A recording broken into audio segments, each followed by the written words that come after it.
Welcome to the latest edition of the Hub of Champions podcast with your host, Shukri Wrights. This is another double bubble edition of the podcast, but this one is one that is really special and meaningful to me for a list of reasons. One, I started listening and following this man back in 2015 when I was wrapping up my college years, my undergrad years at Long Island University in New York, and WEEI was on TuneIn, and I started listening to Boston Sports Radio just to get an inkling of the passion of Boston sports. And the first show I actually started listening to was Dale and Holly, and interestingly enough, and amazingly enough, 9 years later, I have the privilege and the honor to speak with the man, the myth, the legend, longtime broadcaster, Dale Arnold, now retired, formerly of NESN and WEEI. Dale, good evening to you. How are you doing, and how is retirement treating you so far? Shukri, we will keep between you and me the 25 minutes it took for the two of us to hook this damn thing up. That no one has to know but us. Keep that between us. That's an all-time. That was an all-time 25 minutes, like battle of technology, like. I just assumed, as is often the case, I just figured, as I would say to my wife, well, I'm old. I don't know what the hell I'm doing. My kids aren't here to walk me through this. I'm at my daughter's house, but I'm dog sitting. She's away. So she isn't even here to help hook this damn thing up. But here we are. We're talking. It's good. You mentioned Michael Holley already, my absolute favorite partner of all time. I loved working with Bob Newmeyer, but Michael was the best. And we're dear friends to this day. And I loved working with that man. Like, what made that partnership so great? And it was, I as a listener, and as I mentioned, I started listening back in 2015, and what made me draw to the show back then, and obviously that was a different era for in Boston Sports Radio, and especially with EEI in particular. You and Michael Holley, it just seemed as if that there was just a natural wave of back and forth banter, and as well as obviously at that time, Boston sports was, you could say, it was basically the talk of the nation because, hey, Deflategate, you're guilty as charged. But almost every day, just listening to you from like between 2 and 6 on EEI, it really was such a treat. And the thing that I remember most during that time period was it was such a balance between talking about Deflategate, which dominated the topic in Boston Sports Radio in particular, and as well as just being able to have good-natured fun, and I really enjoyed that. Like, what made working with Michael Holley so special and so memorable for you in your career? Well, it started out with respect and friendship, and we respected each other as men, as professionals.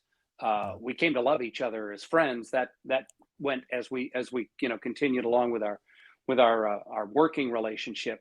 And it was really funny because there were times when we'd have huge disagreements. At the time, Michael was unmarried, didn't have any kids. I had 3 kids at that point. And I remember we were on the air one time and we had this argument, and it got heated. I mean, it was he was mad at me. And I said something along the lines of, well, Michael, until you have kids, you won't truly understand that. You won't understand what that means. And I even forget what it was at the time. And he got mad at me. And, we went back and forth respectfully, but he was hot. And he went home and he said his mom called him. And his mom said, Michael, you listen to that man. He was right. until you have kids, you don't know. And years later, as the years went on, he married Oni, who's just a sweetheart, had his own family. And I remember after he had his second child, he called me up and he said, Dale, you were right. You don't know what you don't know. And we were able to do that. We were able to say, you know what, Michael, I was wrong. I thought this was true, but I was flat out wrong. Michael was able to say, you know what, Dale, you were right. That you had a good point. But we could do it because we liked each other, because we respected each other, and we loved working together. And that's oftentimes, from what I've noticed from afar, not always completely the case in sports radio, where you respect each other, but as far as like the genuine friendship is concerned, it's not always there. And And I want to bring up two particular examples to back up the point that I'm making.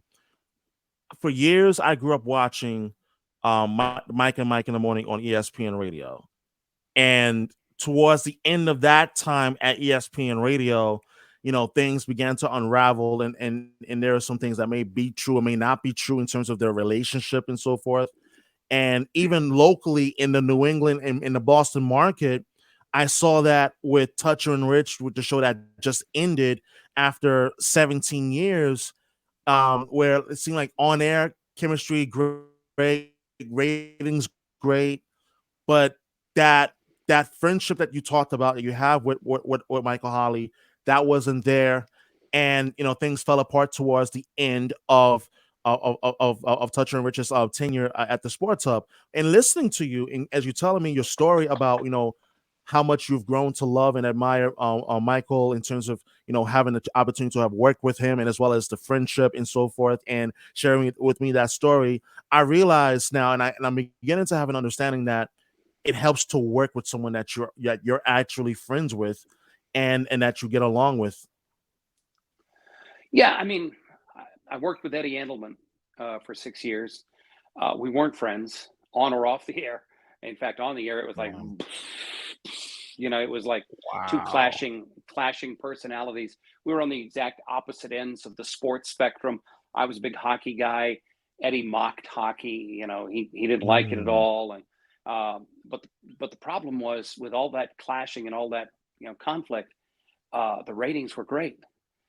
We were stuck together, and the idea mm, was that we were going to work for a year together, and that was going to be it. And then the ratings went like this, and the next thing we know, he signed a 5-year extension, I signed a 5-year extension, and 1 year became 6 years. Uh, and I don't want to make it sound like we were enemies or anything like that. We yeah, weren't. But it wasn't the same friendship that I had with Michael. It wasn't the same camaraderie that I felt with Michael. We worked, Eddie and I worked, for a long time together, 6 years. yeah. And then it was just time to move on. I had the chance to work with Bob Newmeyer following Eddie. Mm, Loved Newmy. Uh, Rest in peace. I loved that man. wow. And we had great fun together as well. And then we kind of held these fake auditions at EEI for the next co-host who was going to follow Newmy, because it was all fake. It was going to be Michael all the time, all along. Anyway, uh, I mean, I can Yeah. tell everybody that. I will say this: if one person had accepted our initial offer, it might not have been Michael. Wow. And I'm not saying that what we could have had would have been as good as it was with Michael. But at one point, and it was close, because we offered the job to a person, and I thought we were going to get this person, and it would have been Jackie McMullen, who uh, Wow. who I respect Yeah. a ton and like a ton. And ultimately, she just didn't want to spend the time away from her family. And but if she had said yes, Michael probably wouldn't have happened, Wow. and the time that we had together wouldn't have happened either. When my son got married in New Orleans, it was Michael who was down in New Orleans for my son's wedding, and Barry Peterson was down in New Orleans. But Wow. had Jackie said yes, I don't know. Who knows what would have happened? It's amazing how, like, life Sorry about the events. dog. I told you I was I, dog I'm not. trained, right? Yeah. I'm not worried one, but Okay. if you have to check in with the dog by any point, feel free to just give me a thumbs up. It'll I'm it'll good. make it'll make for a great moment in the pod, which will be like, I could Dale. unblock the door here at some point, but then he'd just be a pain in the butt. So It's no, it's all good, and like I I'm I, I'm already just taking back, just listening to the stories about your time with EI, and I already have planned, like, I want to dedicate a good chunk of the podcast talking about your 30 years at EI, obviously working with NESN at NESN, being the play-by-play voice of the Bruins from 95 until '07, and as well as the years you were doing the studio work there as well. But I gotta go back to your roots, okay. because Maine has a very special place in my heart. It and Oh, I'm nice. saying, I'm being honest. I'm being honest. So, true story. The first time I went to Maine was 2019, and I went to Portland. There was someone who I was in a relationship with at the time, like I was dating, courting, whatever. And And I just remember like just being taken up to go get some lobster. It wasn't in Portland, but it was like about an hour drive north. I think it was Wiscasset, I believe, if I remember correctly. I know And exactly where you mean. You yeah, didn't go to and Red Eats, did you? Red Eats is that little no, it place right wasn't Red Sea. alongside Route. Actually, it was Okay, Red Sea. It was. do not wait in line for 45 minutes for a $40 lobster roll. Just don't do that. Just saying, it's Lesson gotta learned. I gotta think remember this stuff seeing. through, you know. I remember seeing the line. I was like, "This line is longer than opening day at Sullivan's in Southie." Like, what exactly is so special about this? I know. Dale, I wish I knew. I wish I knew. You might But have the gone to first, Booth Bay. Booth Bay would be about an hour too, and Booth Bay's yeah, gorgeous. I mean, Wiscasset's a beautiful town too, yeah, but Booth Bay, you know, is right on the water as well. Any place you can go and get good lobster, it's a good trip. It's worth the yeah, trip. I always said that if I was yes. in prison and they were going to execute me tomorrow, and they said, Mm, "Okay, Dale, what's your last meal?" I'd pick lobster. So I'm with you lobster. there, man. Yeah, I like, kind of hoping they don't kill me, but if they were like, going yeah, to, God forbid. lobster and yeah, Like it was the first time I went there. I was like, yo, this lobster. I'm a native New Yorker, so I'm like, I know nothing about good lobster. And it was like, Maine lobster, you've changed my life. yes, Thank sir. you. So I have to start there, not because of the lobster, but because you you are a native Mainer, born and raised. You went to Brunswick High School, Wasn't born, where but I was raised. like you was raised in Maine. You went to Yep, Brunswick High School. three Tell me about years. your tell me about your high school years, and like, and where did you originate from, like, originally? Well, my dad was in the Air Force, so I was Mm, born in Bourne.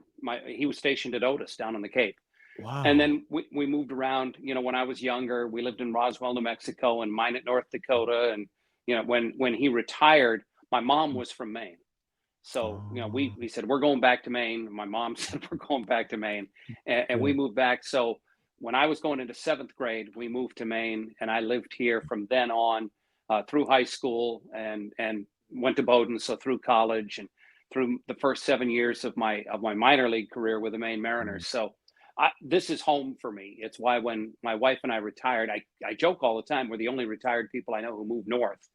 Uh, But you know, but we were going home. You know, we always knew we were going to come home, and that's what we did, and that's where we are now. tell me about your high school years at Brunswick High, because I remember reading something along the lines of you begun your hockey play-by-play career while in high school at Yeah, I Brunswick was. High. Tell me It's about it. true. I I I started working for the radio station in Brunswick when I was 15 years old. My Mm, friend, he had gotten a job there. He was a year older than me. He had gotten a job there. He helped work me in, and it was the classic, you know, Sunday morning drudge work, play the religion tapes, empty the garbage cans, you know, all that stuff that you do to get your foot in the door. yeah. But I always knew that my heart was set on doing play by play. So I got the chance. They didn't have anybody else, so I got the chance to do Brunswick High School football, and I'd done it for a year. Things had gone okay, you know, despite my youth and inexperience. Then the radio station got bought by these two guys from Minneapolis, Bob Papper and Mike Faring, and they Mm, have a big staff meeting. It's like early September, and they gather everybody around, and this is what it's going to be like, and we're going to be great. Then they said, we noticed we have a high school football game on the schedule for Friday night. Who's doing the game? And 16-year-old me in the back of the room kind of raises his hand. Says, I'm doing the game. And they look at me, and one of them says, literally says, well, let's do the game Friday until we can hire a grown up. And I got it. I mean, I was a 16-year-old kid, and I went and did the game on Friday night. My friend Bruce and I, and packed up the equipment. We took the equipment back to the radio station, and they were both sitting there. It's like 10:30 Friday night at this point, wow. and they're sitting there, and they said, "Tell you what, we don't have to hire a grown up. You just keep doing the games." So I did. Wow. And then as we went along, they added Bowdoin College hockey to the schedule as well, and they said, "Why don't you go do this Bowdoin hockey stuff as well?" So the first hockey game I ever saw live in my life, I broadcast. It was Wow. Bowdoin Northeastern at Matthews Arena in Boston. I was awful. I mean, it was just horrible, I'm sure. Thank God tapes don't exist.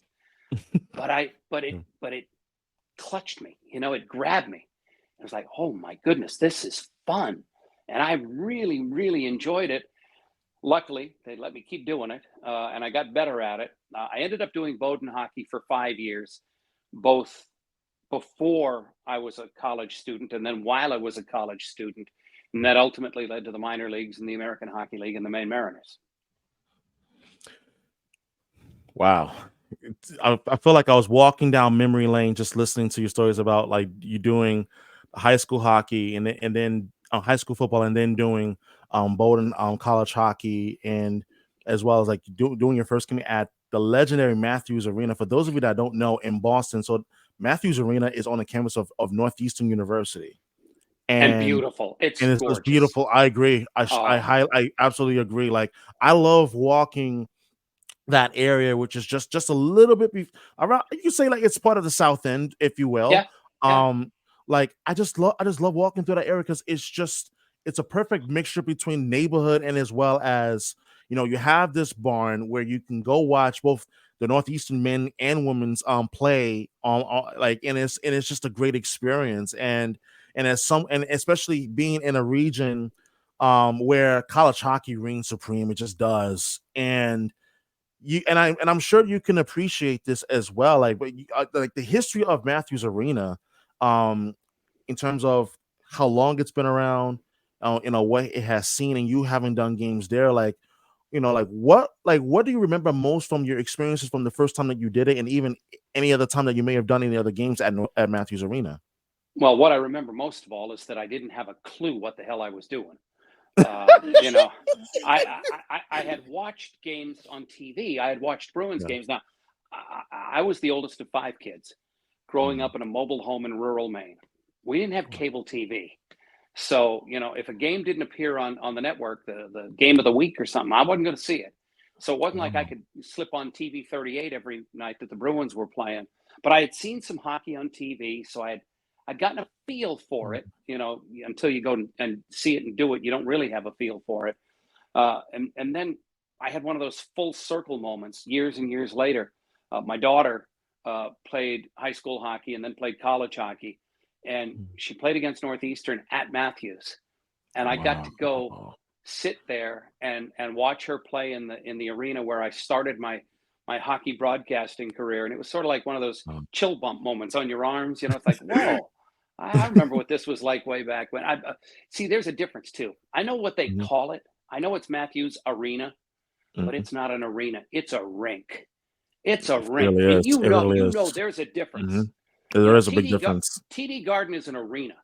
Matthews Yes. Arena is a rink, Thank and yes, and it it's is. it's it's what I love about it, and I loved going there. I loved working there, and I loved going to watch my kid play there too.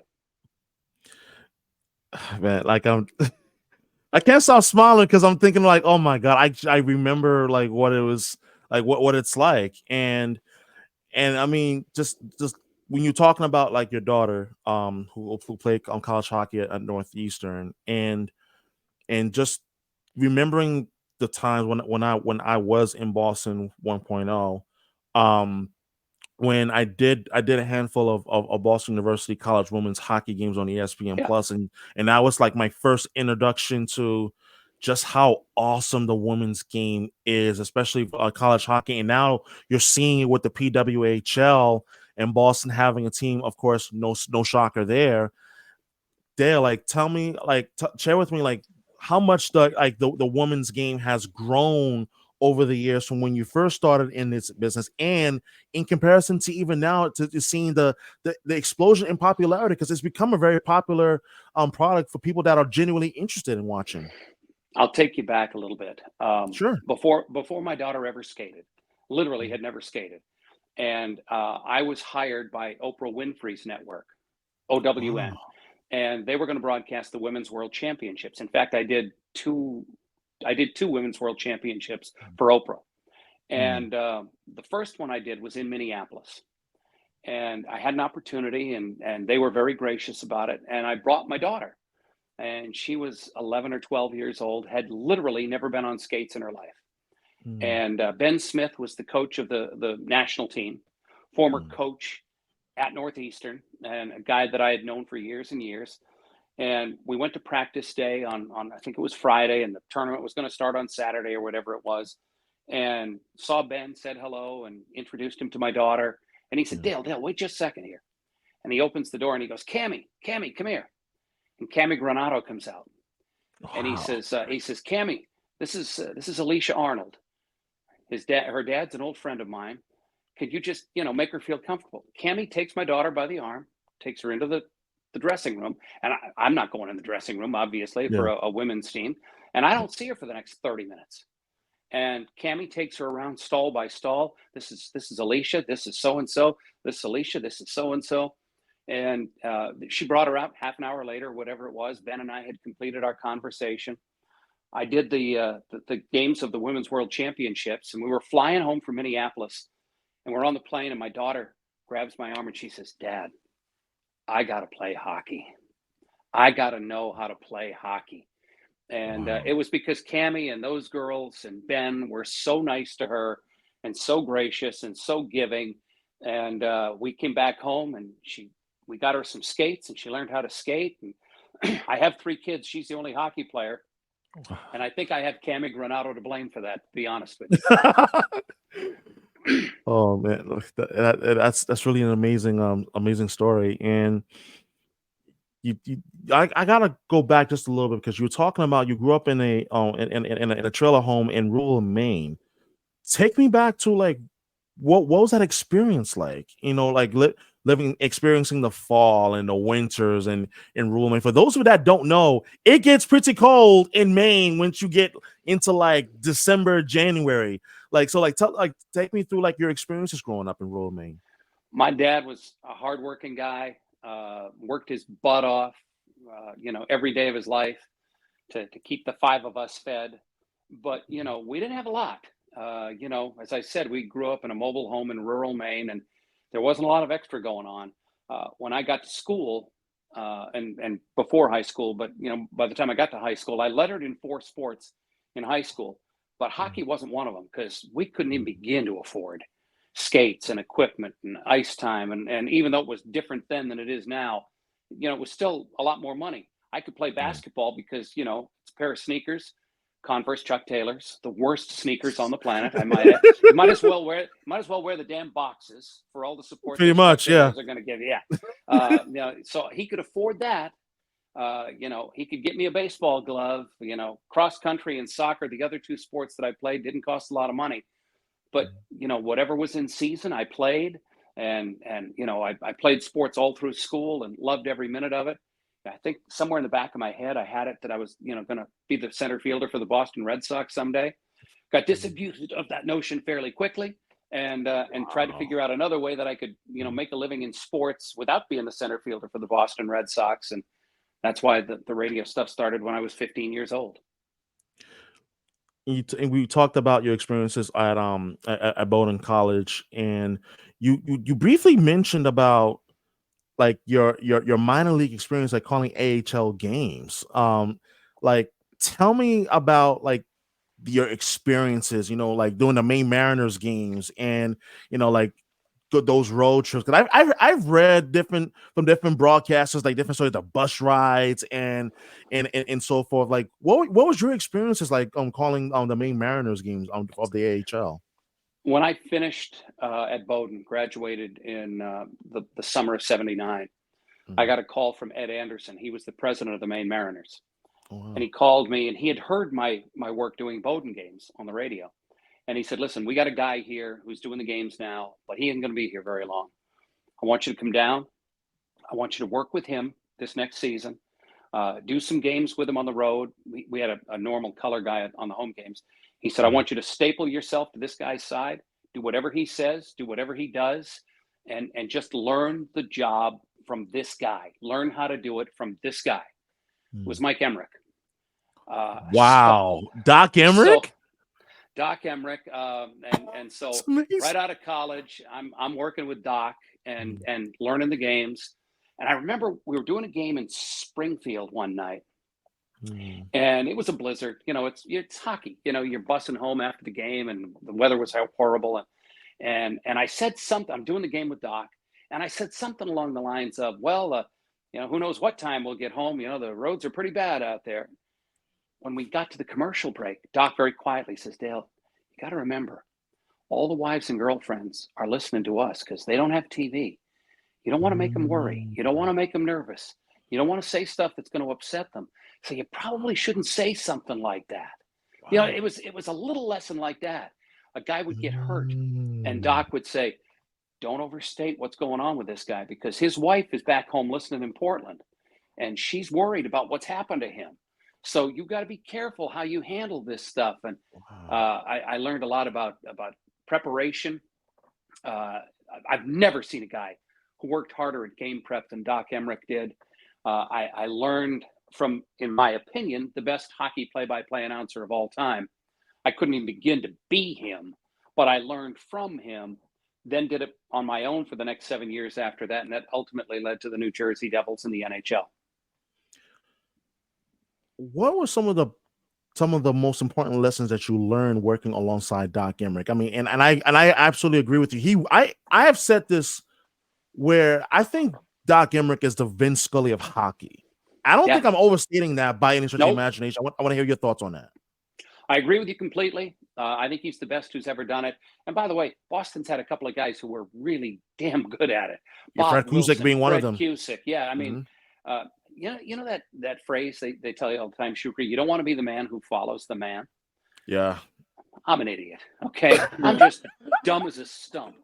So I followed Mike Emmerich as the voice of the Maine Mariners. Wow. I followed Kurt Gowdy as the radio voice of the New England Patriots. Wow. I followed Bob Wilson as the radio voice of the Boston Bruins. I followed Fred Cusick as the TV voice of the Boston Bruins. I am an idiot. Don't follow those people because you're not going to sound good in comparison. It's a dumb thing to do. I didn't have much choice at the time. You had to do what you had to do. But I followed some pretty big names. And Doc was the best hockey play-by-play guy I've ever heard. I mean, the sport is riddled with all-time great voices. Doc Emmerich being chiefly among them. And it's funny you say Doc Emmerich because you also did games for the New Jersey Devils back in 1986 for a couple of seasons. So take me back through that era of Devils hockey and calling their games before you landed on with the Bruins. I had the opportunity because the Devils owned the Mariners at that point. Originally, we were owned by the Flyers. They sold the franchise to the Devils. So I was in their organization. Doc was doing TV with Chico Resch. They wanted me to come down and follow their radio voice and do the games on radio, which, hell, I was thrilled to do. It was an incredible opportunity for me. But you had Doc doing TV and I was doing radio. And the team was pretty bad. I mean, it was, this was the organization that Wayne Gretzky called a Mickey Mouse team at the time. Ultimately, apologized for it and said I never should have said that, but it was pretty crummy. My second and last year with the Devils, the Olympics ended. Sean Burke comes in from the Olympic team. Jack O'Callahan, all these other guys come in, and the Devils go on this streak in March. And ultimately, we're going to play the last game of the regular season. We're in Chicago to play the Blackhawks at the old Chicago Stadium. And if the Devils win, they get the first playoff berth of their franchise history. If they lose, the New York Rangers get the playoff spot. We're playing the Blackhawks. The game is tied at the end of 3. We're going into overtime. Doug Carpenter is the coach of the Devils, and he's actually, and he told me this afterwards, he's in overtime. And he's thinking, at what point here do I pull my goalie? Because if you lose, you don't go. The only way you go to the playoffs is if you win. So he's thinking about, do I pull my goalie here? John McClain comes up the wing, slap shot from the left wing, scores. Devils go into the playoffs. The next thing I know, the Devils are in Game 7 against the Boston Bruins in the conference finals. They beat the New York Islanders. They beat the Washington Capitals. Then they're playing the Boston Bruins, and they're playing Game 7 at TD. Well, then it was Boston Garden, I should say. And they're playing, and if they win, they go to the Stanley Cup final, for crying out loud. Now, what nobody knew was that while we were in Boston playing that game, that series, the Eastern Conference Finals, I was interviewing at WHDH Radio to follow Kurt Gowdy as the Mm, radio voice of the New England Patriots. wow. So ultimately, you know, HDH says, can you send us some tape? And I said, listen, I haven't done football since Bowdoin football, 100 years ago. I don't have football tape. And they said, send us what you got. I sent them a New Jersey Devils Edmonton Oilers hockey game. And HDH Radio said, we'll hire you. But the Patriots have approval rights. They took the tape down to Foxborough, and Patrick Sullivan, who was the general manager, approved me as being the next voice of the Patriots based on a New Jersey Devils Edmonton Oilers tape. And that's how I got the gig. Wow. Talk about being in the right place at the right time. I mean, that literally applies here. Now, at that point, the Patriots, as we know, they're not any good. Oh, Like I they did were. 1-15, man. I did 1-15. Don't tell me about they weren't very good. They were one win away from being as bad as you could be. It was awful. I did a This is before my Patriots. time. Yeah. Yeah, I know. You're young and I'm old. So my first year of Patriots football, I'm doing a preseason game. It's in Foxborough, and in this preseason game, the Patriots lose Ronnie Lepet, Garen Veras, and Andre Tippett. All of them get injured. All are done for the year. Wow. You can take a wild guess how that season went. I mean, you lose all those guys in the final preseason game, and it was pretty bad. They brought Doug Flutie in as a quote-unquote scab during the strike. He injected a little bit of life and energy into the whole place, but it was pretty crummy. And I did 1-15. That's as bad as it gets. Wow. I mean, here I am complaining about a 4-13 season, but 1-15 back then. I mean, whew, this is obviously, but for the younger audience, this is pre Drew Bledsoe. That was 1993 when he was drafted by the Patriots. But man, like you get the opportunity, the radio voice of the New England Patriots, and as you said that, I was thinking, and feel free to correct me. Were you also there the same time that Gil Santos was, or was this before he was there? No, Gil had done the games for years on BZ. Okay. HDH outbid BZ for the radio rights, and they had a 4-year contract. Kurt did the first year, and then didn't want to do it anymore. I did the next 3 years. Then the games went back to BZ. Gil went back behind the microphone, and let's just be honest, was a hell of a lot better at that job than I was. And he's the guy who should have been doing it all along. And I was so thrilled. We became friends as the years went on. I was so thrilled when he got the opportunity to call Super Bowl championships because he deserved the chance and the right to do it. Wow, that's incredible. When you look back at those 1980s Bruins, and this is after you come back to New England, you get the job, the radio voice of the Patriots, and then like you come back to New England, and you talk about that era in the late 80s, early 90s, and that was such a dynamic era for Bruins hockey. I mean, you obviously talk about Cam Neely and Ray Bork in their prime of their careers. Like obviously like Rick Middleton, like he was like towards the end of his career, I think he retired in 1988. And yeah, I didn't start doing the games until 1990. So I didn't see Nifty, but I was there for Ray and Raymond. I mean, Nifty and Raymond and some of those guys. But I was there for some pretty crummy hockey as well. I was there when Mike O'Connell traded Joe Thornton away in December. I was going to ask about that. To oh the my San God. Jose Sharks, and Joe went on to win the MVP that season. Yeah. I mean, I was there for some good hockey, not great, certainly not Stanley Cup championship caliber hockey, but I was there for some crummy hockey. People would joke with, because I was doing the sports talk show on EEI and doing the games as well, and people would call me on the talk show and say, Dale, seems to be an awful lot of empty yellow seats in that place. That's why they went with the dark seats in the TD Garden now. It doesn't look as bad. That makes sense. I mean, they're not empty anymore. I mean, they've sold out for how many years in a row? But back then, you'd see these vast, huge expanses of yellow, and it was just because there weren't anybody sitting in the seats. Yeah, and it's interesting you say that because as I know I'm bouncing around just a little bit, but interesting you say that because I, as a fun fact, I worked at TD Garden as part of the Bull Gang, the legendary Bull Gang, where John Grizzlick, the father of current Boston Bruins defenseman Matt Grizzlick, has been part of the Bull Gang going back to the old Boston Garden, I and love that man. I like, love him. same, and I really have nothing but just amazing things to say about Mr. Grizzlick. I mean, like in terms of how he's treated me, like especially when I was there, and so forth.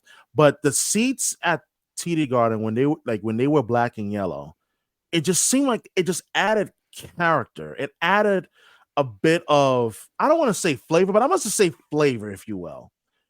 So during the summer of 2019, I was also working during that summer around Teeter Garden, like during the like not completely during the renovation, but I was there in and out, and I saw them removing the yellow and black seats and putting in the all black. And the You number stole one one, didn't you? complaint that You stole a I yellow seat, I didn't you? I You fess wanted up to now. steal. I wanted to, Dale. I wanted to. I actually wanted to. I was like, you know what? It's not worth me losing my job over. Nah, And plus, there's too many cameras in that building, well, weren't Like, they? And they weren't but that comfortable to begin with. So you know, like honestly, the yellow and blacks were a lot better than the current black ones. Where I remember going into the 2019-2020 season, and I would start to hear it on social media, and people would tell me, "Yo, shoo, these seats are the size of toddler seats. I could barely fit into these seats," and I'm just like, "Nick, it can't be that bad." I go to a preseason game. It was Capitals Bruins that preseason, fall of 19. And I sit in the seat and I'm like, listen, I know I'm a big man, but what the hell? And I go to my boss and I'm like, I hope you realize that HR or public relations for TD Garden is about to get a lot of complaints about people who cannot fit their fannies into the seats. And I'm like, I wasn't joking. I'm like, I'm so serious because these seats are small. So so I say that because you were talking about the large pocket of empty seats of the yellow and the black seats before the renovation of TD Garden, and having seen that, and as well as the rebirth of the Boston Bruins in their return to the glory years, and as well as obviously this current edition of the Boston Bruins, and I'll ask you this. I want to go back to what you were just alluding to in terms of Joe Thornton getting traded in November of 2005, and it's something that I still remember to this day. Um, he gets traded out of nowhere. There was no warning. There was no inkling as to, oh, this was gonna go down. Like this was going to be a thing, but it just happened completely out of nowhere. So I want to ask you, as both a broadcaster and as well as a sports talk radio host, obviously at EEI at that time, what was the anger and the angst like from among the fans during that time when Joe Thornton gets traded? He obviously was in the midst of his MVP season. Take us back to what was really a really dark time for the Boston Bruins. I'll tell you who really didn't expect that trade. Joe Thornton. He Yeah. had closed. He had closed on a house the week before in Boston. He had bought a Wow. place. He had closed on a house, and he got traded. And Mm, I was in an uncomfortable position that I was doing the games on NESN, mm, and you do work for NESN, but the Bruins own part of NESN. The Red Sox own mm, most, but the Bruins own part. And it was probably not smart of me to go on EEI or go on NESN and say that's the dumbest damn trade in the history of hockey. What the hell is Mike O'Connell mm, thinking? It's just it's not smart. Um, mm, so I didn't glow about it, but I also didn't kill it because I probably would have been unemployed if I had. But mm, fans were mad, and it was hard to blame them. Uh, Joe was an incredible. He and Sergei Samsonov came in the same year as 18-year-old kids, both first-round picks. Joe was first overall. Sergei was much, much more mature than Joe. They were both mm, 18, but Sergei had played a year in the International Hockey League for the Detroit Vipers, I think. He was a more wow. mature person and a more mature player. He had a much better rookie season than Joe had had. Mm, But Joe came in as this big, goofy, grinning, we used to joke that there was never a bad day on Planet Joe, and there wasn't. I mean, he was happy to be Wow. there, and he was fun, and he was also talented. He was Mm. a terrific player, as we said. He won the MVP that year. To this day, I'm not quite sure what Mike O'Connell was trying to do. Ultimately, I guess he was Mm. trying to save his job, but it didn't work. But for the life of me, can't figure out what was in his head of why he thought he had to trade Joe Thornton like that for Marco Sturm and Brad Stewart, and I can't even remember the rest of the deal because it didn't matter. Gosh. Yeah. But Marco Like Sturm did get the game-winning goal in overtime in the Winter Classic at Fenway, so I guess the trade was that's all worth it. 2010. Yeah. Yeah, oh, so absolutely, and that is a memory for sure that Bruin fans hold near and dear. Um, so I want to go back to EI. So you joined EI in the early '90s. At this point, sports radio in itself it's just in infancy stage. I mean, Well, it you didn't just to exist in Boston. wow, It didn't exist. I was in New Jersey Mm. when FAN started, and 1987, yes. yeah, and as a sports fan, I'm thinking, oh my God, I've died and gone to heaven. And it was pretty bad, by the way, in its early stages. They brought in Ooh, Pete Franklin from Cleveland to do afternoon drive, and he was horrible. And anyway, but it was still all sports radio. And as a sports fan, it was like, oh my God. So I did the Patriots games 88, 89, and 90. Now the Mhm, games are going over to BZ, and I'm thinking, God, I got to go find another job. And as my contract is expiring at HDH, mhm, I get a call from what was EEI, and they said we're going to put an all sports radio station on the air. Do you want to come over? So I was never wow, unemployed. I went right from HDH. I was there the day we opened the doors at EEI, mm, and I was there from day one, and it saved me because I was going to have to go out and find me a job somewhere. But um, you know, we didn't know a lot of what we didn't know, but we cared about it and we worked hard at it. And Boston, as you know, is such a yeah, passionate sports city. And I yes, it remember is. thinking when I went to work there, I thought, if all sports radio is going to work any place in the United States of America, it's going to work here. And it did. And EEI was a juggernaut until it wasn't. And but in those early days, we were doing the same sorts of ratings numbers that 98.5 is doing now. And we were doing the best ratings of all sports radio stations in the United States of America. And it was something to Wow. be a part of, from the start and going through a big part of it. Like take me through that era, like in the '90s, and this is obviously before the championship glory that began in 2001. It's long before then. The '90s, EI is now the sports radio station in Boston.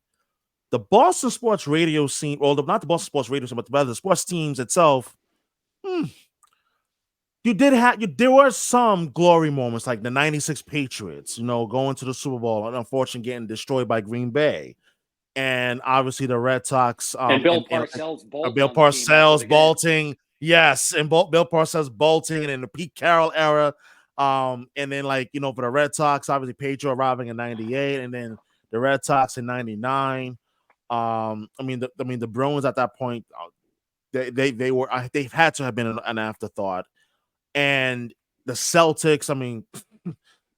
Rick Pitino. I'm sure that name certainly rings a lot. Just watch I your was reaction tells me. I I was there. I was there at the coronation press conference when they brought the Mm, banners down from the ceiling and used them as a backdrop for the Patino stage, and wow. basically they made Red sit up there on the stage after they had already stripped him of his job, and Wow. literally Patino had taken his job, had stripped him of the position, and Red was forced to sit there. I was Mhm. there. I saw the whole damn thing. I saw what it was like. Wow. And it was, I was also there. The first coaches show on Boston radio was Bill Mm, Parcells, wow. and I did Bill Parcells' show on Mm, Mondays, and wow. we'd go down to Gillette Stadium on Monday, and I remember vividly. I'd sit and watch the games, and they weren't that good. They were pretty Mm, crummy, and I'd be thinking, oh God, they're horrible. This game's awful. He's going to be barking and bitching and moaning. And Hmm. after we got to be not friendly, but at least cordial and Yeah. got to know each other a little bit later on in the season, I went into his office to tape the Monday thing with him. And before the microphones went on, I remember I said, look, I got to ask you, uh, I watched that game yesterday and it was horrible. You know, I kind of expected when I came in here today, you were going to be biting my head off. And he said, Dale, they know how bad they were yesterday. My job isn't to beat them over the head with what happened yesterday. It's to try to get them ready for what they got to do next week. I got to Mm. rebuild them. I got to, buoy them back up. And it was so smart. It was so, Wow. intelligent. And you think about, and I did Pete Carroll's radio show when he Mhm. came in and Yeah. replaced Bill. And I've done Bill Belichick's Monday thing for a number of years as well. So I had the opportunity to sit in the room and talk with these guys.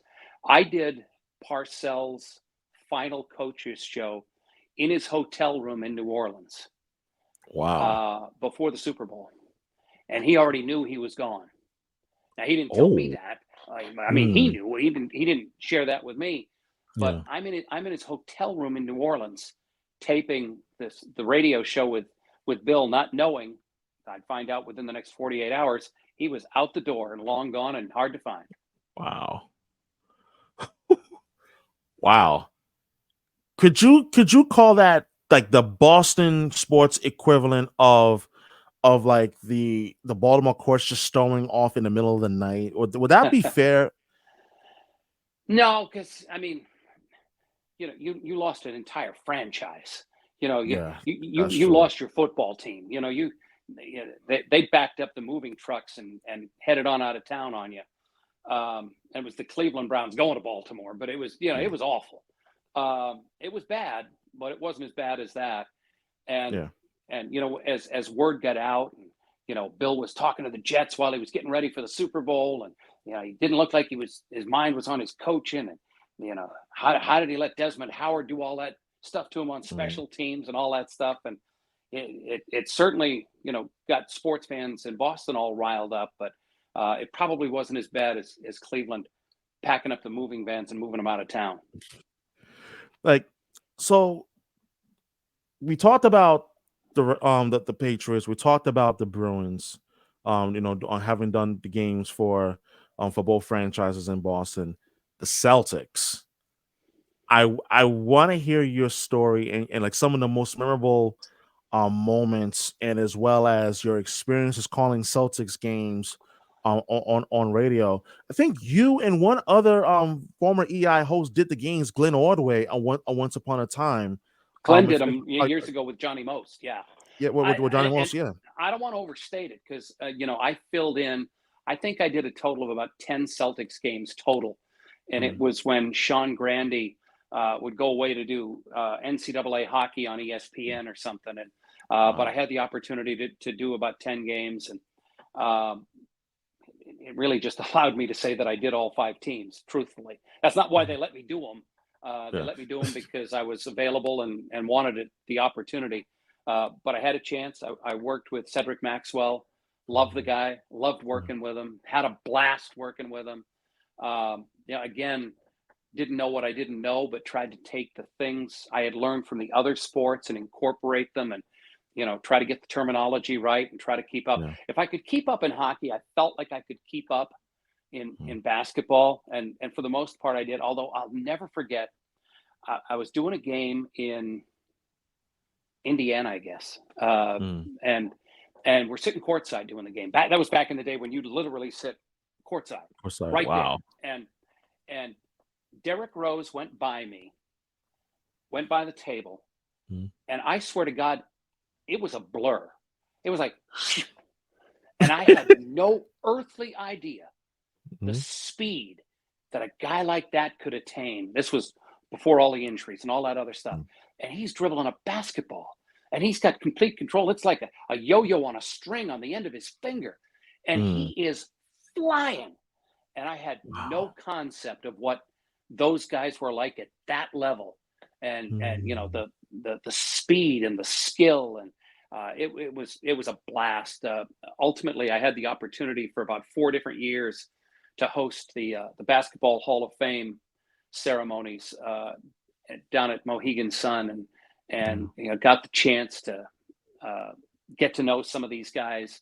I was there when Shaq was being inducted, and Yao Ming, and there's a great picture that I've got of me and Shaq and Yao Ming, and I forget Lisa Leslie, and I forget who the other Mm. one. And needless to say, I looked like a munchkin. And No. I remember I said I had the microphone and I said, kids, I want you to look around me right here and see how Mm. important it is to eat your vitamins and your vegetables, okay? And I'm looking up at these guys. I had a great time. It was fun.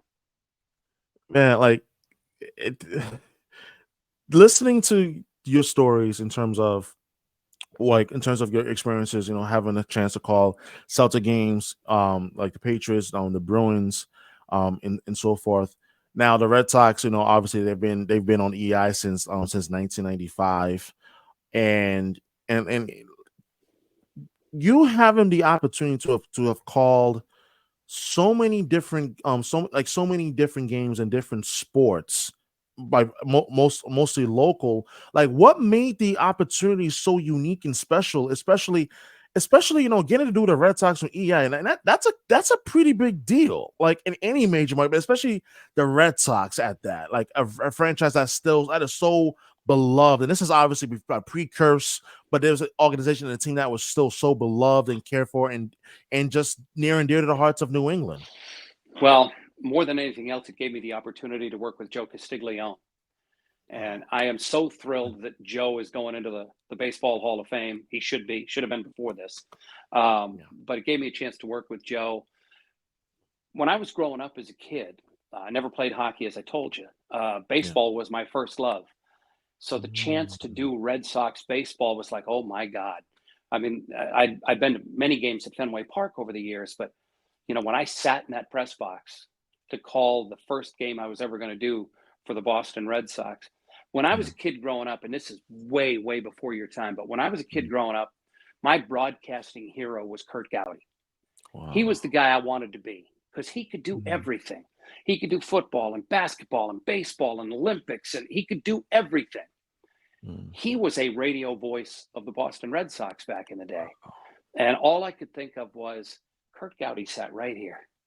He sat right here and did these games. And Mhm. well, actually, where I was doing them was higher than where Kurt was because he was down in that lower press box back then. Mm. But you know what I'm saying? Yes. And Mm. and I was thinking, who would have thought that the kid from Maine was going to get the opportunity to do that sort of Mhm. thing? But I loved it. I loved everything about it. Um, it's like the opposite end of the broadcaster's spectrum from Mhm. hockey. Hockey is, especially on radio, hockey is boom, boom, boom, boom, boom. You Yeah. got to keep it up, keep it up, keep it up. You got to, it's like flying around. Baseball is sedate, calm, quiet, Mhm. and the pitch, that sort of thing. Yeah. And then Yeah. stuff happens and you got to crank it up. But it's totally different. It's a different skill set and it's a different mindset. But I love doing it, and I had a great time. The years that I was able to do games on EEI as well. Share with me your experience working with now the new Baseball Hall of Fame broadcaster Joe Castiglione. Oh, he's such a sweet, sweet man. He's such a gentleman. I I have this thing, and it's just it goes back to when I was a kid. And my dad's Mm. work drumming a work ethic into me, and Mm. I'm always the first person in the booth. Always, every sport I've ever Mhm. done, I'm there long before anybody else is there. And I'd always be sitting there, and Joe would come in. Hi, Dale. Got here early, huh? And it's like, but he was so giving and so gracious. You know, why don't you do the lineups today, Dale? Why don't you get that? And he didn't have to do that stuff. He was the future Hall of Famer. He was the established star. I was the interloper, the guy who was coming in and doing 30 or 40 games. And it wasn't Yeah. the same thing. He didn't have to be as nice to me as he was, but I love everything about him. I was so excited to see that he was getting a chance to go into the Hall of Fame. Like I said, it probably should have happened 15, 20 years ago. Yeah, like when I saw that he got inducted into the Hall of Fame, and I'm still am like just beyond thrilled because I first started listening to him on EEI. I would say, yeah, it was 2013 because like at that time I had been a subscriber to MLB.TV, and part of the deal is you get to listen to like the home away radio broadcast, and I will Yep. always listen to Joe Castiglia at the time. He was working with the now TV voice of the Red Sox, Dave O'Brien, on EEI, and I would Yep. just always be like, and now with his cadence in a way that he would just slow it down and just I'm able to just like, wow, like it's just amazing how like radio broadcasters, in my opinion, I think even more so than TV, and this is no disrespect to TV announcers at all, but radio announcers have a very special relationship with the fans. Like you see it in different markets. Like you saw it for years with with Harry Carey, the late Harry Carey, Hall of Famer, the legendary Jack Buck, the Hall of Famer, Vince Scully with the Dodgers, the Hall of Famer. And now like Joe Castiglione, even the number of years I was in Boston, just listening to him on EI, it's like I understand why he means so much to the region as well as the fan base. I agree with you completely, and I think it's even more dramatic in baseball than any other sport because it's Mm, 162 games. It's every single night. It's you sitting on the dock at the lake in the summer, listening mhm, to the radio and casting a line out into the lake, and it's driving along, coming home from the beach and listening to Joe yeah, Castiglione call a game. It's every day, it's every night, and he becomes a part of your summertime fabric, and he mm, did, and always has been. And yeah, I agree with you that the radio broadcaster, generally speaking, develops a closer relationship than the TV guy. Like in hockey, for instance, mhm, Dave Gosher could yeah, call Game 7 of the Stanley Cup Final against the Vancouver Canucks, and Jack yes, Edwards couldn't. Because TV takes the games away from the local broadcasters. Radio gets the whole enchilada. And it's different, and you can yeah. develop that relationship for that reason, I think.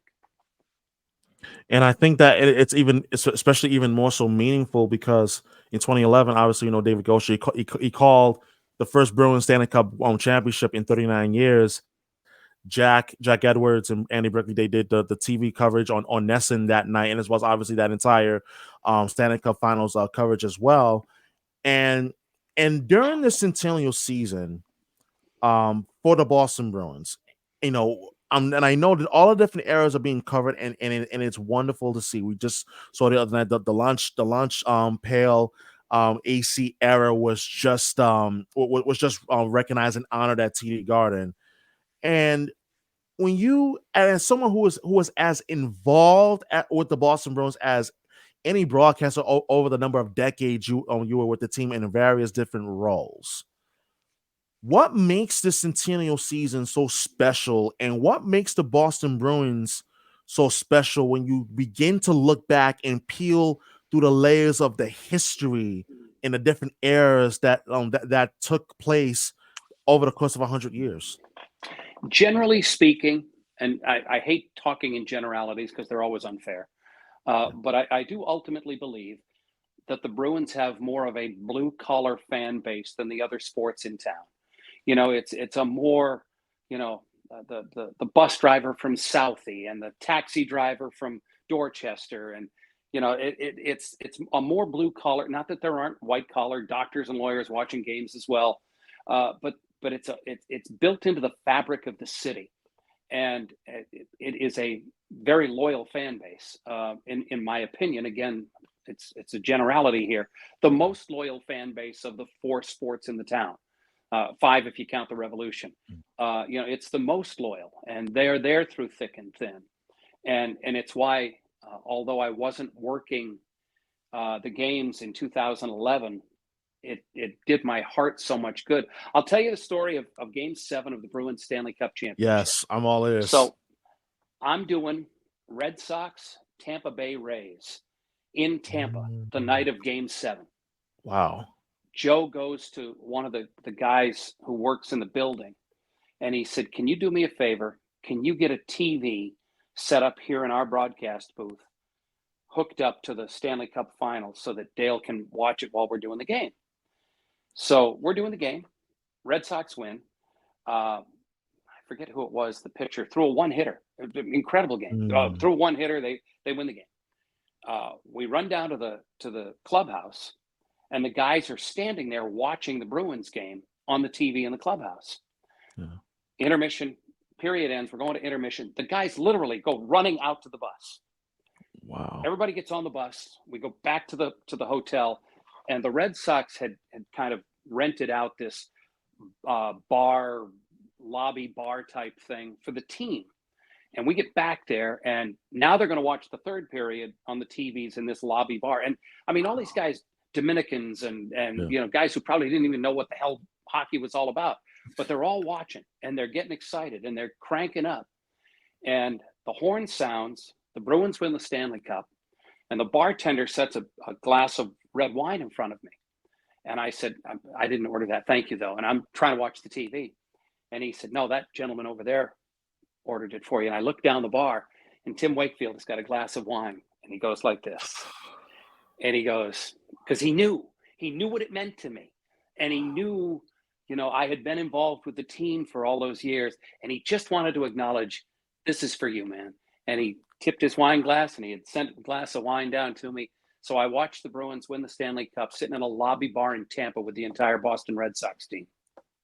That is an amazing memory. And Tim Wakefield, who sadly just passed away this past October, and I've heard different stories about just how much he meant to Boston and how much he meant to the Red Sox, and just the kind of human being that he was. From different stories that I've read, and just listening to different Boston sports media members pay tribute to him when he passed. Dale, like, you obviously, working at NESN, and obviously having the connections that you've had over the years, like, what did Tim Wakefield mean to you? And as well as, like share with me some of your fondest memories of Wakefield, including the one you just shared, which is really amazing in its own right. I've been involved with the Jimmy Fund for a long time now. I've been involved in every one of the Jimmy Fund radio telethons. I've been blessed. And Yeah. even this past August, after I had retired, NESN said, hey, you got to come back and help us out with the radio telethon. And I'd do it if I was 100, if they'd let me. Tim gave his heart and soul to the Jimmy Fund as well.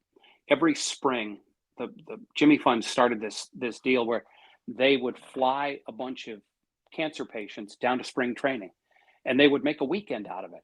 And the players were tremendous, by the way. The players would be out signing autographs and talking to all the kids. And one year, there was a young man who was fighting cancer, and he couldn't walk because of his cancer treatment. And kids were all sitting in the stands. Players came up, said hi, and now the kids are all going to go down on the field and get a chance to stand on the baseball field and feel what it's like. Yeah. And Tim turns around to this kid, and he says, come on, get on. Now, this wasn't a 7-year-old. This was like a 14, 15-year-old young man. And Tim piggybacked him out of the grandstand all the way down to the field so that he could be on the field with everybody else and could see what it felt like, and could see, what it meant to be down on the field. And that's the sort of person Tim was. Didn't think about it. Just, hey, come on, let's go. Let's, here, I'll take you down. I'll carry you down. And I was blessed enough to be able to work with him as a colleague at NESN, as the years went on. And I'm one of those people who, like, your nickname may be Shoe, but I don't know you well enough to be able to call you that. It's not my right to call you by your nickname until I know you, and we've developed a relationship. And I worked with Tim at NESN, and I always called him Tim. Always, hey Tim, how you doing? Nice to see you. And finally, stopped me one day in the hallways at NESN. He says, Dale, we've known each other a long time now. You can call me Wake. And I said, okay, that's good for me. And from that point on, he was Wake, and I love that man. I don't know that there's an athlete in the history of Boston sports who gave more of himself and his time and his efforts than Tim Wakefield. Now, and the Jimmy Fund was the example I gave you, but there was way beyond just the Jimmy Fund. I mean, there was a lot of things that Tim was involved with, charities and kids and helping out. There's no better person who's ever played sports in Boston than that guy. Well, thank you for sharing with me such an indelible memory and story about the late Tim Wakefield, Red Sox Hall of Famer, who passed away sadly from brain cancer last October. And I I I take reverence to whenever like like this is the first time I've had the opportunity to ask someone who's worked with the late Tim Wakefield about your memory working with him and in your relationship with him. And it means a lot to me because as someone who obviously did not I didn't have a relationship with him, but I did follow him and follow his career, and watch a lot of Red Sox games and watched him pitch and so forth. But just hearing your story and just seeing how much clearly he still means to you and to so many people across New England and everyone who knew him in and out of New England, it's really touching, but it also makes me like understand like when you are a genuine human being, like your impact goes far more beyond than what you can possibly fathom. There's no doubt that his impact went far beyond what he did on a baseball field. And it's funny, we were talking about this the other day. I was talking about Tim with someone else, and I can honestly tell you that the year the Red Sox won the World Series, came back and beat the Yankees, Yeah, what Tim Wakefield did in that game where they were getting beat like 19-1 or whatever it is, yeah, 19, yeah. he was supposed to start the next game. And he went to the manager, had his shoes on, and said, I'll go out. I'll take the innings. Don't use the bullpen. I'll go out. And he went out there and took it on the chin and ate the innings so that the bullpen got saved. It was one of the most unselfish acts I've ever seen a professional athlete make. And it is my contention that the Red Sox don't win the World Series if Tim Wakefield doesn't make that magnanimous gesture that he made and said, hey, put it on me. I'll go out there. I'll take care of it. Whatever happens to me, happens to me. Let's just get through this. And that's what he did. An incredible unselfish act by a very unselfish man who gave so much to so many people. And I just have like a couple of more topics I want to touch with you while I still have you. Part of your retirement, you have been spending, even leading up to it, I should also add, you have been a busy writing man. I would have thought that you somehow would have turned into one of the best sports authors like in New England. Like I'm like, wait a minute, hold up. You come out with one book after the other. You did one with Sean Thornton, and you did a recent one that just came out, Tough Guys, and you talked with some of the toughest son of a guns that has ever played hockey. Dale, tell me about the process in writing that book, and as well as just the stories and everything that went into speaking with these former NHL players who all seem to have lived by a certain code of fighting in the NHL, which they all respected, which was very much clear in the book. You know this. You've been around, hockey players. Yes. Hockey players, as a general rule, are the easiest athletes, professional athletes to deal with. Not that there aren't good football players and baseball players and basketball players, but as a group, hockey players are the easiest to deal with, the most grounded, the most down to earth. Yeah. Within that group of hockey players, there's a subset. I call them the offensive linemen of Mm. hockey. Because if you deal with football players, the offensive linemen are this little group of guys who are just the coolest guys, easy to deal with, self deprecating, fun. And in hockey, the offensive linemen of hockey are tough guys. They're the tough guys. And going back Mm. to my years in the minor leagues, in the American Hockey League, and up through my NHL career, I had always had a soft spot in my heart for tough guys. It was one of the reasons I co-wrote Sean Thornton's biography with him, because I just I respect who they are. I respect how they make a living. I respect how they approach what they do. And Mm. when I was looking for my third book and what I wanted to write about, I said, I want to write about these guys.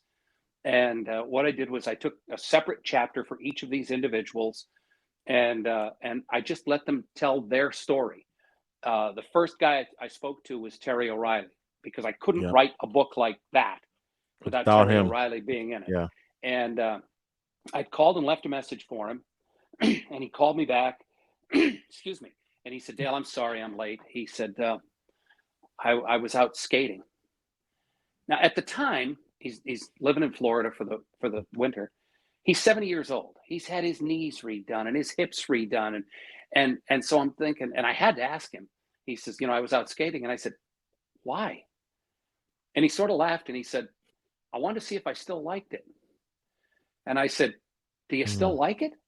And he said, and he laughed, and he said, better ask me tomorrow. Today, not so much. But that's the kind of person I wanted to talk to. That's who I wanted to talk to, and Wow. and I talked to him, and he was a great chapter in the book. And there was a minor league legend that I worked with when I was in the American Hockey League, a guy named Archie Henderson, who was one of the scariest men who ever put on a hockey uniform, and talks like your grandfather. He's the Wow. kindest, gentlest, hi Dale, how are you? It's so nice of you to call. And when he was on the ice and he had a uniform on, he was a guy who filed a nail on one of his hands to a point so he could gouge your face. And did. And Wow. and then you talk to him, and it's so nice of you to call, Dale. Thank you so much. And other guy, PJ Stock, a legend for Bruins fans. Oh yeah. Paul Stewart, who was a legendary tough guy and then went on to be a referee in the National Hockey League. And I had most of the guys that I wrote about, I had come to know over the years and at least had a passing relationship with. And I said to myself, I want to talk to somebody who I don't know and I don't like. Now, don't like is subjective, because I was going to talk to somebody I'd never spoken to. Yeah. And so I set it up that I was going to talk to Matthew Barnaby, who I didn't like at all. As an opposing player, I thought he was a rat. I thought he was a weasel. I thought he was, you know what, Shukri? I loved the guy. I mean, I talked to him. He was so much fun. And we had some technical difficulties the first phone call when we tried to set it up. And he said, oh, don't worry about it. We'll do it again tomorrow. He was like all those other tough guys I knew. And it gave me a chance to let them tell their stories. And it was interesting because one of the famous tough guy stories in the history of the National Hockey League was the pregame brawl between the Montreal Canadiens and the Philadelphia Flyers. It was pregame. It was after warmups. It was before the game started. And it really changed the game. It was the brawl in which Don Cherry said, hockey embarrassed me tonight. I mean, that's how bad it was. Wow. So what I got to do was I had a chapter in the book with Dave Brown, the Flyers tough guy. And I had a chapter in the book with Chris Nyland, the Canadiens tough guy. Oh, yeah. And they got to talk separately. They didn't know that I was talking to the other one, but they got to tell the story separately. They fought for almost 30 minutes. Almost 30 minutes. They'd get separated and they'd get back at each other. Do you know what that does to a human being? Chris Nyland said, I had nothing for the rest of the game. I mean, I was useless. I couldn't do anything. But I got to hear that story from both of their perspectives on what had happened. Dave Brown running out onto the ice without his shirt on, because most guys go in the room after warm up and get all undressed, and he's trying to get his elbow pads on while he's running out so that if he falls, he won't hurt his elbows. And it was those guys and those stories, and it was so much fun to talk with all those guys. And that was book number 3. I'm working on book number 4 right now. What's book number 4 that you're working on right now? Book number 4 is the same format as Tough Guys. Like each guy has a chapter, but this is coaches. And I've talked to a number of coaches already, working on talking to some others. Most of the coaches I've talked to are either coaching in the NHL now or have coached in the NHL. There was one exception. I talked to a guy named John Paddock, who I knew as a player with the Maine Mariners back in the day. He spent the last 2 years coaching Regina of the Western Hockey League. and getting Connor Bedard ready to be this Connor Bedard. Wow. So I got to talk to John Paddock about Bedard and getting him ready to be the next great thing. And I think people will get a kick out of reading it. Wow. That's amazing. Like I cannot wait for the fourth book to come out. And I want to go back to Tough Guys, because there was two chapters that really stood out to me in this book. It was Yeah. a chapter with PJ Stock, and it was a chapter with Mike Milbury. Mhm. And interestingly enough, both of those men are remembered for two of the most memorable fights in Bruins history. Mike Milbury was a fight with the fan when he went into the And a stands of shoe. MSG with the shoe, beating the fan with the shoe. And PJ Stock, the fight that he got into and during the 03-04 season against the Washington Capitals, it was a game that was on AB. Stephen P. It was the game was Stephen P. It was on ABC, and I remember seeing. I'm like, man, this guy is ferocious. So what I want to ask you is, like, what were some of the most memorable moments or notes that you have from speaking with both men, from their experiences as tough guys, obviously the book named Tough Guys, and as well as any recollections that they brought up from their fights and from their careers in the NHL? PJ Stock said that fight with Stephen Pete gave him the best night of his Boston Bruins life at the Wow. Fours afterwards. So it was an afternoon game. And you've seen the footage. Everybody's seen the footage. I mean, as PJ says, Pete caught me with 17 lucky rights in a row. I mean, it was just a bloodbath. It was a war. And after the game, PJ goes across the street to the Fours, and they just keep showing the footage of this fight on the TVs and the Fours over and over and over, and everybody's cheering. He said, I couldn't have bought a beer in that place if I wanted to. And he was talking about fans patting him on the back and what it was for him. And in Milbury's case, going into the stands at MSG, he was in the dressing room. He had gone off the ice, and he was in the dressing room with Cheevers. And, they're starting to get their stuff off and getting ready to, get undressed. And somebody ran in and said, there's a fight going on. And Milbury, went running back out. Cheevers didn't. Milbury, he was smarter. Milbury went running back out, and he said, I didn't even know what was going on. I didn't even know what had happened. It didn't matter. I saw my teammates, and I saw a problem with the fans. So damn it, I'm going to be there for my teammates. And up into the stands he climbed and took the guy's shoe off and beat him with it. Wow. He was in the dressing room and ran right back into the field of battle, quote unquote. That's what you got to do. Exactly. Just two more questions left. The second before last one. EI in the 90s.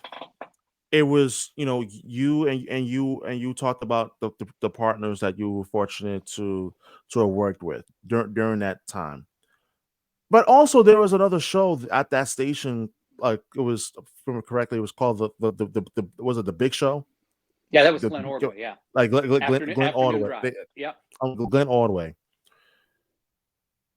As someone who didn't live through that era, and I didn't grow up in Boston during that time, how big was both your show that you did at EI and as well as The Big Show in terms of influencing the soon-to-be next generation of Boston sports talk on the radio airwaves in Boston? Well, it was certainly a different time. I think anybody who listens to sports talk radio now, as opposed to sports talk radio then, if you're still alive and listened back then, it's a different world. I retired almost 3 years ago from radio, and it was time. I didn't like the direction sports talk radio had taken. It had become bitter and angry, and the Patriots could be in the middle of a Super Bowl championship season, and you had to find something to bitch about, on Monday morning. Why'd they punt on that fourth down play or whatever it was? And I've noticed a difference when you listen to it today. When I started on sports talk radio, it was more fun. It was you and I sitting at a bar having a beer talking about, the Bruins game against the Avalanche or something. Yeah. Mhm. And now it had devolved into, in my opinion, it has devolved into, I got to figure out something I can bitch about today, and both as a Mm. host and as a caller, by the way. Wow. Hosts are generally fairly negative nowadays as well.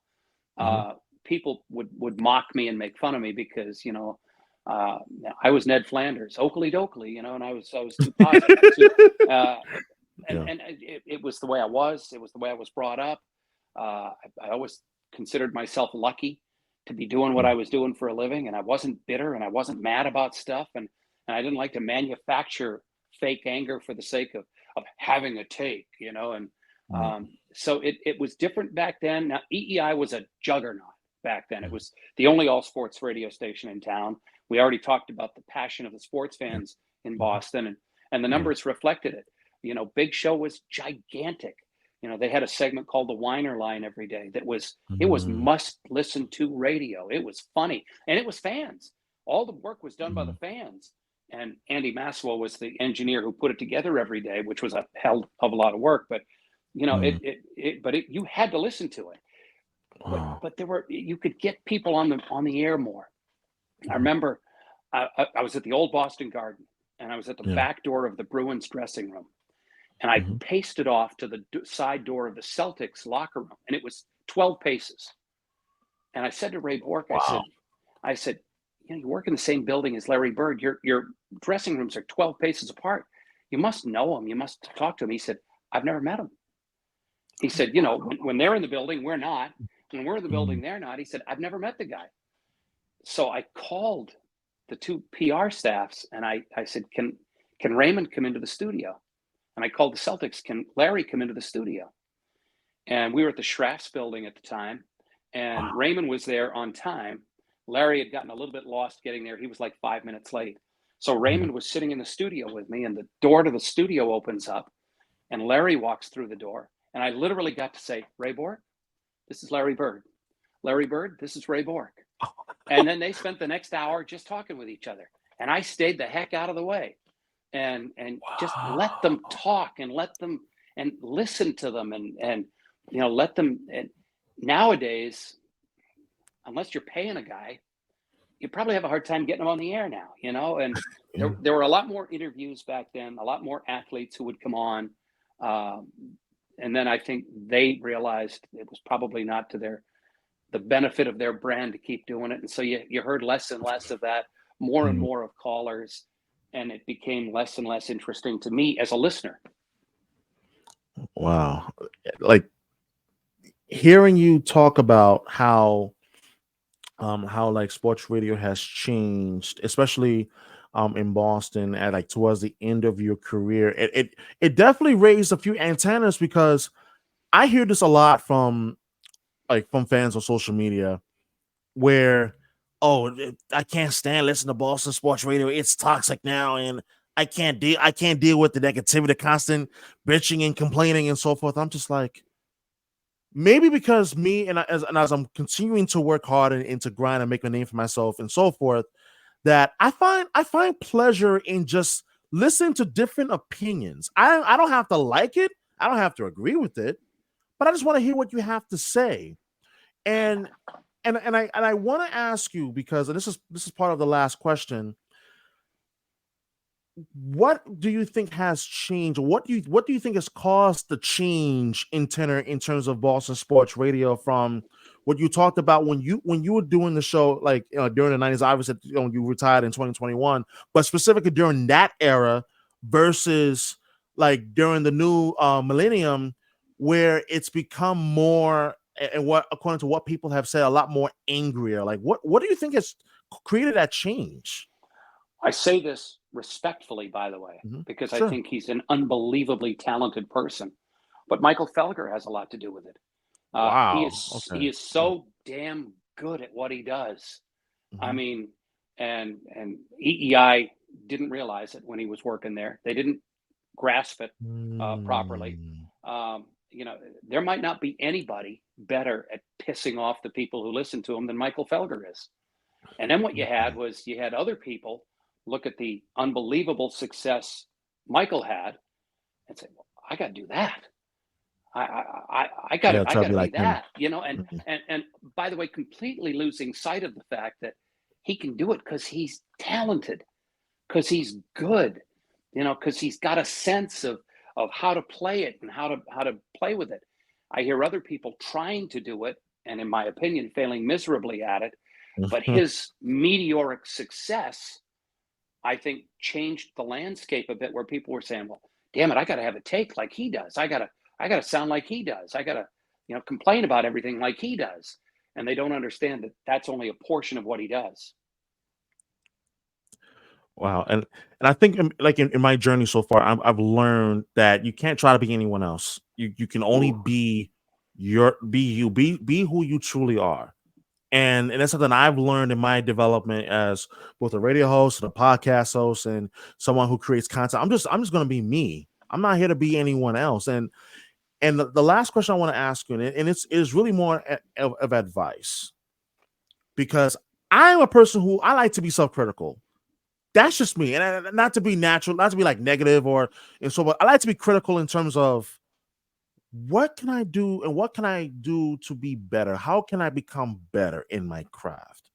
How can I be better of a radio host and a podcast host and an interviewer and so forth? So I'll ask you this: based on what you've seen, because we follow each other on social media, based on what you've seen and through this conversation, what can Shukri do to become even better of a host, of an interviewer, of a broadcaster, and always staying hungry to wanting to learn more from those who have done it successfully for as long as you have? I'm not qualified Come to on. no, I'm Okay. going to tell you something. It's just I'm not qualified to criticize you specifically and Okay. say, damn it, you got to do this better, you got to do that better. And I'm not qualified to do that, and I'm not comfortable doing that. But I will tell you in generalities, because it'll apply to you, it'll apply to the Celtics TV host, Sure. or the Red Sox pregame host, or whoever. Generally speaking, uh, when I was hosting the Bruins games, for instance, and I was working with Billy Jaffe and Barry Peterson and Andrew Raycroft, I Mhm. always said that my job was to say as few words as possible to get them to where they needed to be so that they could do their thing. Mhm. People don't watch weren't watching Bruins pregame to hear what Dale Arnold said. They wanted to hear what Billy Jaffe said, and Barry Peterson said, and Andrew Raycroft said. And so my job was to take whatever I was going to set them up with and condense it. Don't turn it into a minute and a half question. Turn it into a 25-second statement or question, and then let them tee off on it. One of the biggest things that I think is hard for people in this business now, if you're doing a talk show host by yourself, needless to say, you can't shut up. You got to talk. Yeah. You kind of got to talk. But if you're interviewing an athlete, and I don't mean you specifically, I'm saying in general. You know, if I'm interviewing an athlete, when I would interview Ray Allen, well, who the hell wanted to hear what I had to say? They wanted to hear what Ray Allen had to say. Mhm. So shut up, Dale. Say as little as you can say to let Ray talk more. You know, Mhm. and that's the thing I think that is hard for young people in the business to grasp. It's like they feel at times they have to show how smart they are, so they just start talking and they just Mm. keep talking, and they're rambling on, and the person they're talking to is sitting there going, okay, when do I get to say something? You know what I'm saying? Yeah. And again, I do not mean you specifically. I'm saying Yeah. in generalities. Yeah. That's the advice I'd give to anybody who's in this business. Figure out how to tighten things up and how to get to what you got to get to, and get to the person you're talking to and let them do their thing. It has been truly a one of my favorite interviews of my career so far. You must not have And done I'm very like many interviews, for God's sake, Shukri, and I this is as good have as it gets. I have It's very gracious of you. I'm teasing you. like I have like I had a chance to talk with Brian Anderson of TNT and also the TV voice of the Brewers during the pandemic, and Dave Sims, the voice of the Mariners.